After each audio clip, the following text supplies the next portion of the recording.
Спокойно.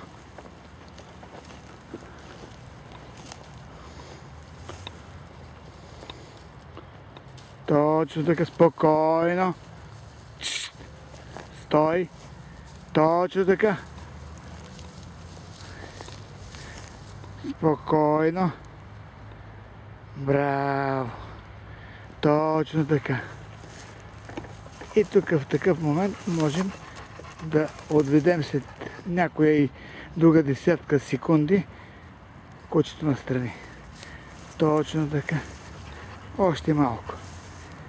Браво, спокойно. Спокойно. Точно така. Внимавайте с гласа, когато манипулирате кучето. Точно така. Браво. Браво. Достатъчно. Браво.